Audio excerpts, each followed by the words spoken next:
You're listening to the Lakewood Vineyard Podcast. We are part of a family of neighborhood churches called the Mile High Vineyard. For more information about our church or those we are connected to, please go to lakewoodvineyard.org. Stay tuned at the end of our podcast for ways you can respond personally to what you've just heard.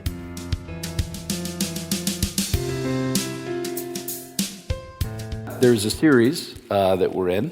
I think it's a pretty good title, Don't Die Dumb. I think it's a fair assessment that everyone here would like to not die dumb. Seem fair? Okay. I mean, somebody's like, no, I would prefer die dumb. So what we're really talking about is ancient wisdom, like wisdom that's been offered to us over thousands of years on how to not live a dumb life. We're focusing on the book of Proverbs, and it seems relevant to talk about how we find wisdom, given the fact that, whether you know it or not, there's wisdom moving toward you from all kinds of sources all the time. All the time, a case is being made for how you should spend your money, live your life, use your energy. And there's all kinds of places that are trying to persuade you through advertising or any number of things. And it's important to pause to recognize that the kind of forces that are aligned against you are pretty unusual over and against the history of humanity. Like the ways that you would have experienced or sought wisdom are so different than the ways things work now for literally thousands of years. Do you realize that you're in like a grand experiment right now? You're in an experiment on like, how do people manage psychologically the amount of information that we have to like take on and think through? Maybe even just 100 years ago. Like 100 years ago. If you were stuck, you were like, how do I make sense of my life? You would probably talk to your family first. You know, like a parent, an aunt, an uncle. Help me think about what it is to be a husband, what it is to be a wife, how I should think about this business deal. And then after you talk to your family, you would probably go and talk to like the village elders. You know, like people that were known to be smart in your village. And they were tended to be older. They'd seen a few things, and you would just go and say, help me think about this thing. I got this weird thing happening with my kid, or this thing happened in this business deal. Can you help me like think about that? And you know, and how's that been going for you recently? How's that been going talking to the village elders? Is that gone what? Would you even know who a village elder is at this point, right? And it's because the world was way smaller not that long ago. I mean, seriously, the vast majority of people alive might interact with a few thousand people over the course of their entire life. You know, you lived in the same place that your family had lived in. You tended to work the job that your family had worked. You would know all the same people who had known each other for generations. Most of the world didn't migrate around. And that meant you compared yourself to a pretty small group of folks in most of your life, right? So if you were attractive in your village, you were like, I'm really good looking. Now you're compared to the entire world. If you're like attractive in your like little school, you still might feel very ugly compared to Instagram, for example. Do you look at that thing? It's hard on you, isn't it? Like the kind of comparisons that you and I live with are a very strange experiment compared to what people would have been dealing with a couple hundred years ago. A couple hundred years ago, if something horrible happened on the other side of the world, like a natural disaster, like a war, it would take you, I don't know, maybe months to hear about it. It would take months before like somebody like sent a letter that they took across on a ship, and then like somebody else wrote it down, and then slowly it made its way to your little village in the middle of wherever, and you'd hear about this horrible atrocity that happened on the other side of the planet. Now, you hear about it instantly. Instantly, you hear about some terrible thing that happened on the other side of the planet, and you watch it in live video.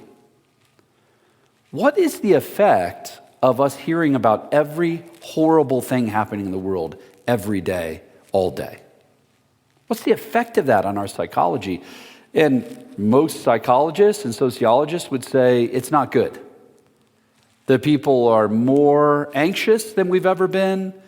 We feel more insecure than we've ever felt because we're comparing ourselves against everyone and everything. We've lost the sense of like local community, so we don't even know where to get help. And so what do we do? What do we do? Where do we get our wisdom from? How do we learn how to take on these forces that are arrayed against us? Yeah. If you're old, Google. If you're younger, that's exactly right. TikTok, Insta Reels. If you're under 25, 85% of your news is coming from social media sources. Some of you in this room are old enough to remember these things called newspapers. Like you would have to either order it and it would be delivered to your home by some poor child. It was effectively slave labor. And they would literally like physically throw it at your home in the mornings. And if you didn't have someone throw it, maybe if you lived in a city, you would go to these little machines, these little things, and you would open this box and get a paper. And then you would have to literally sit down and intentionally read a newspaper. Like flip through it, like scan through it page by page. Like it's so antiquated. Because now you can just open an app and an algorithm built by who knows who is slowly figuring out your tastes and your likes and your dislikes and will continue to shrink the band of information coming toward you to just feed you with different kinds of information that will ultimately make you a better consumer. And of course, nobody laughed at that. Anyway, it's basically just making you buy crap you don't want. But they make you want it, so then you'll buy it. And of course, this stream of information that is so targeted has been thoroughly vetted. Oh, that's right.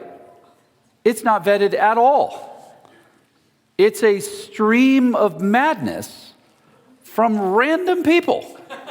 Like there used to be like media outlets and editors, and like for something to move from the source of information to your mind, it had to cross through dozens of barriers.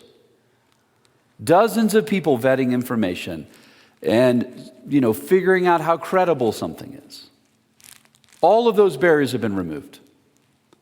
And so now you have people who, like, every person here owns a PR firm. You have a media company. If you have an app, you can literally film yourself and you can just, have verbal diarrhea about literally anything you're thinking about. And if you have sufficient lighting and you're decent looking and you can quote a few sources and maybe you're just kind of like by happenstance in the right circumstance, maybe the right family, or you have just enough education to use a few buzzwords, you can suddenly become an influencer. Like, listen, I know for some of you who are younger, you're like, this guy is so old. And I am. I'm willing to admit it. I am pretty old. But what I'd want to say is, whether you think this is good or bad, here's what we can say. This is a massive experiment. It's a massive experiment. Like, how does this influence the way people shape their lives, how they seek wisdom? And when you compare the way that people are trying to live now against the way people have lived for thousands of years, people would seek wisdom from vetted sources of tested and time-proven knowledge. The scriptures themselves are tested over quite literally thousands of years. And the book that we've been focusing in is the book of Proverbs. And the book of Proverbs is really tight little bits of wisdom that enable us to have thoughts about like key issues in our life, key dynamics in our lives that, again, over thousands of years have proven to help people flourish in their life. And man, I would just want to encourage us as people that maybe are seeking a life with God, that there's probably more wisdom than you realize, and that most of the wisdom you need, most of what you need in your life is not for the world around you to change, but for you to change. That's what we talked about last week. How can you become the kind of person that no matter what's streaming at you, you can learn to be wise, you can learn to filter out the noise, what makes sense versus what doesn't make sense. Not just what's popular, not just what sort of has kind of a zip to it, but what's going to actually help me build a life over time. That most wisdom is slow, it requires incremental change, and most true wisdom is about changing you, not changing anybody else. So each week we're in this series, we're going to look at like wisdom that's offered from our social media influencers and compared to the scriptures. And so I saw a little video we can watch right now of that I've probably seen 40 versions of this kind of wisdom. So let's watch this really quick little video. If cutting me off gonna make you feel better about your life, about your situation, about yourself, by all means do it. Cause I'ma choose me every single time, no pressure. Just don't try to come back and spin the bin on me again when you realize that I wasn't the issue. Peace and love. Okay. I don't even know where to begin. So, like just the basic thought, like, if somebody messes with you, cut them off. Who cares? Relationships are expendable. You know what's most important? You. You know what's most important is how you feel. You know what's important is like what do you need? That's what's most important. If you put yourself at the center, let everybody else, join into your orbit. And if they don't like that, enough of them. Some of you right now are like, man, this is a good sermon. No, listen, you're not, just suspend judgment. Because I'm about to say that's a really dumb thought. Okay. Well, here's like a couple like little pieces of wisdom. Travel and tell no one. Live a true love story and tell no one. Live happily and tell no one. People ruin beautiful things. Woof. Okay, it's another one. Nobody's coming to save you. Save yourself. I don't trust words. I trust vibes. People can tell you anything, but a vibe tells you everything. Guys, should we just end here? So good. Over and against so much of the faux wisdom of our world, the scriptures appear over and over and over again and say, relationships are key to living a flourishing life. They're central. How you connect yourself to other people. Some of the best wisdom I've ever heard was from a mentor, a friend of mine. He said, everyone has to decide what's going to drive their life. What's their life about? What's their life for? And there's people that the driver of their life is to avoid pain and seek pleasure. For other people, the driver of their life is to make money or not to lose it. For other people, the driver of their life is to be influential, to be important, or to maybe try really hard to not be a loser. He says there's another driver in people's lives, which is their relationships. And he says, and one of those things will actually make you rich. For most people, they think it's money, but his basic argument was the wealthiest people, the richest people in the world are people that have cultivated and had beautiful relationships in their life. If you're near anybody who's dying, if anybody has ever sat with people who are dying, I've had the great privilege of sitting with lots of people as they're dying. And the only things they ever talk about are relationships. That's all they talk about.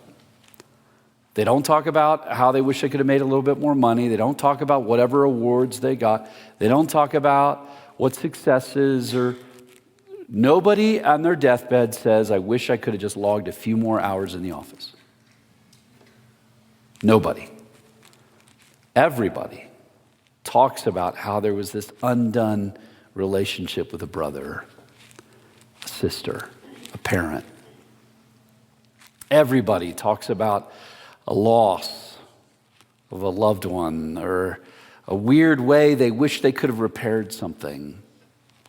Or they talk about how grateful they are for the people that are surrounding them in the days of their death. Every single time they talk about relationships. Because relationships make life meaningful. And the wisdom of the Proverbs and the clear teaching of the Scriptures say this over and over again. Here's a proverb that's interesting. Proverbs 13:20, talking about choosing your friends wisely, says this: walk with the wise and become wise, for a companion of fools suffers harm. I was a youth pastor for a long time, and my favorite thing I would always say to youth, because, when you're in your teens, like your peer group is like everything to you, right? Like it's like everything. It's like how you make sense of your life. And what I would say to teenagers all the time was, show me your friends and I'll show you your future. Show me your friends and I'll show you your future. The truth is that's not just true for teenagers, it's true for adults. Show me your friends and I will show you your future. You have to choose who is going to be in your life. You have to choose the kinds of people you're going to connect your life to. And most people are connected to people simply by context. They're just sort of floating along, and it's people that like work near you or folks you knew from high school or buddies of buddies or friends of family, and you just sort of you just drift with where the river's taking you. And it takes real courage to ask a harder question, which is, what would it look like for me to establish different kinds of relationships? Relationships are going to make me into a different kind of person. Not just let the relationships I have just sort of carry me along. I mean, have you ever noticed how strange it is that maybe you change where you work? And there's always this awkward moment when you change where you work where you're like, well, man, we'll definitely hang out. You do not hang out. And you just realize the only reason I was with those people is I was like stuck in some dumb job with them. The substance, the strength of our relationship was just pretty weak. I was just talking to my daughters. My one daughter's in high school, the other one's in college, and I just said, a few of these friends you'll last with, but the vast majority you will not stay close to. And the reason why is because the reason you're friends with them is because you're stuck in a room with them. That's it. It's just context. And if there's a few of these friends you want to live your life with, you have to choose them and you have to invest in them. I mean, here's the bottom line for you guys. Not just how are you choosing, but how do you be the kind of person that people want to choose to be their friend? Are you the kind of person that a wise person, a good person, a kind person, a generous person would say, man, I really want to spend time with you? Well, the Proverbs has some things to say about that. I'm going to do a few really quickly. Here's one. The Proverbs make a case that one of the ways you can be a great friend, the kind of person people will choose, is be a friend who's there in times of trouble. Listen to Proverbs 17:17. A friend loves at all times, and a brother is born for a time of adversity. How do you know that you have great friends or you are a great friend? You don't know if you have great friends when everything's going great. It's easy to have friends when everything's working. You're making money, it's fun, you're in an enjoyable time of your life. That's easy to be with people like that. right? It's easy to be with you when it's like that. How do you know that you have true friends, a life with others? It's who's there when the bottom falls out. Who's there when it's a mess? Who's there when your health fails? Who's there when you lose your job? Who's there when your own mental health is struggling?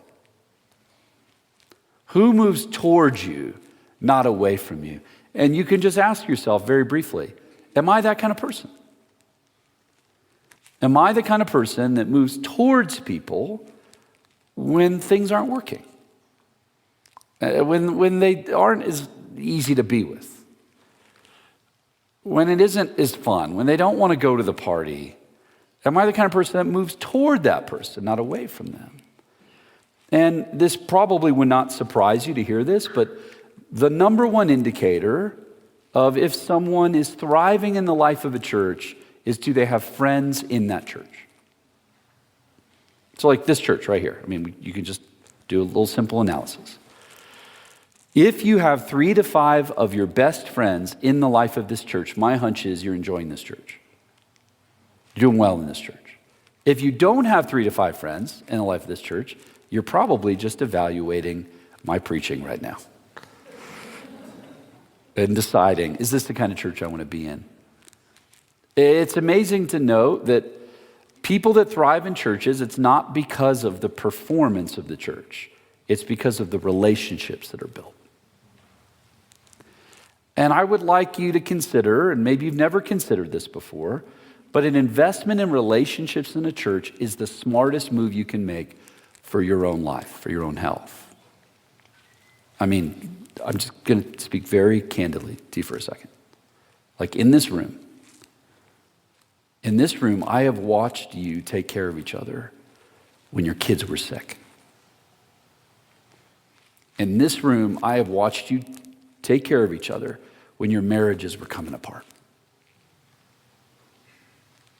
In this room, I have watched people walk with one another through addictions and through sickness, through loss and death and pain. There was a couple in our church who went through a horrible, debilitating cancer. It ended up taking her life. And I remember talking to the husband at the memorial, and he said to me, Jay, listen, here's what I've realized about church. It's worth investing in church if for no other reason as a relational insurance policy. It's worth it just for that. It's worth it because when you're at your darkest, to be in a community that people are there for you is worth it. That's the kind of church we want to be. That's what it means to build a healthy church. So it means that you might have to endure, my preaching.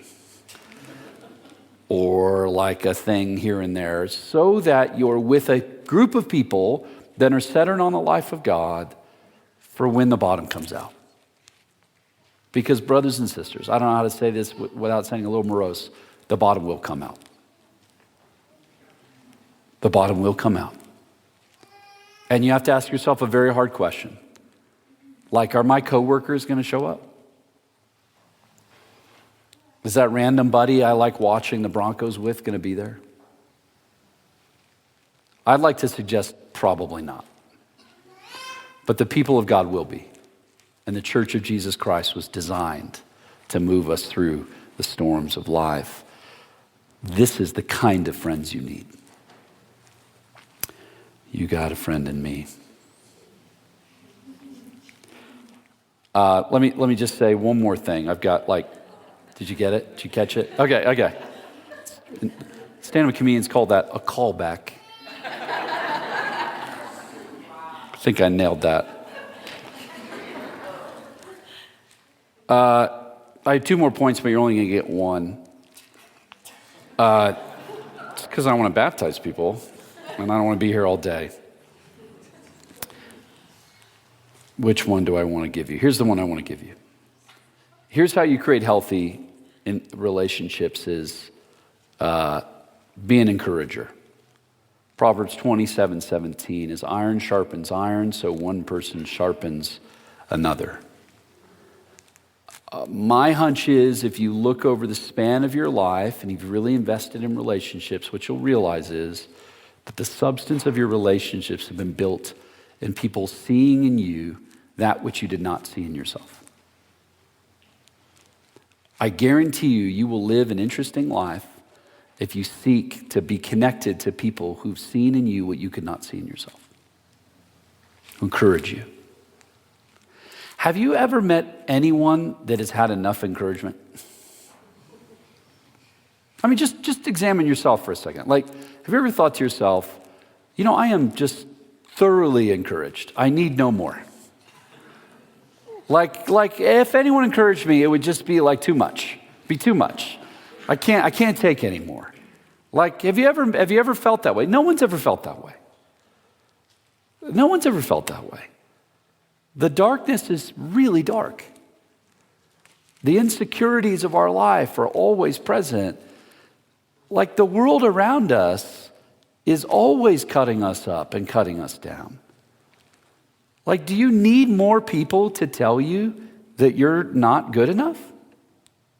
Anybody feel like, what I really need is someone to be just highly critical? And if I could just get that, I'm sure it would really help me. No. I mean, listen, you need people that'll be honest with you. You do need that. I mean, iron sharpening iron isn't exactly like a pleasant image. I mean, there's sparks, but what you really need is people that are investing in you. And I'm going to tell you, for me personally, when I think over my life, I am amazed at how many people saw in me what I did not see in myself. Somebody just looked at me and said, man, you're really good at that. You could be good at that. But you know what I really appreciate about you? You know what I love about you? And I can just string together all of those people in my life and realize that those people gave me the fuel to become the person I am today. And you know what that means? That means I want to be that person. I want to be the guy that can look through around it. Because listen, if you want to be critical all the time, it's really easy. It's just easy, isn't it? For most of us, it takes effort to look at people and say, I see something in you. I believe in you. I think you could be more than you are today. And let me help you with that. Let me stand with you. Let me pull you forward. And as I finish this, what I would want to say is, I think that's ultimately what we find in a relationship with Jesus. Jesus, on the night he was to be betrayed, has this long dialogue. It's in John 13-17. And I'd commend it to you if you've not read it recently, where he has his last night with his guys. He says this crazy thing as he knows he's going to the cross. He says, listen, I know you guys call me master, and rightfully so, because I kind of am your master. But I want to be really clear with you guys. As I'm going to the cross, I don't call you servants. You might call me master, but I don't call you servants. For servants don't know what the master is doing. Instead, catch this, I call you friends. Because everything I know of the Father, I want to make known to you. I want you to know the love of God. And he says this, and let me tell you the best kind of friend you could ever have. Here's how you know you have a friend. And this is the kind of friend I am to you, says Jesus. For I laid down my life for you. I pay a price for you that you could not pay for yourself. That's the kind of friend I am. And you can just imagine these guys in this dinner like, that's a little intense. Like, I don't know. It's a little much, man. Like, I don't know what this is. But imagine how different those words sound in their ears as they're watching him hanging naked on a cross. Nails driven into his side and into his feet, a spear driven through him. Humiliated and murdered. This is the crazy teaching of the gospel, which is that God did for us what we could not do for ourselves. That punishment we know we deserve. I mean, everybody here knows that you're a mess. You know you're a mess. You know you don't live the way you want to live. You don't know you're as good as you want to be.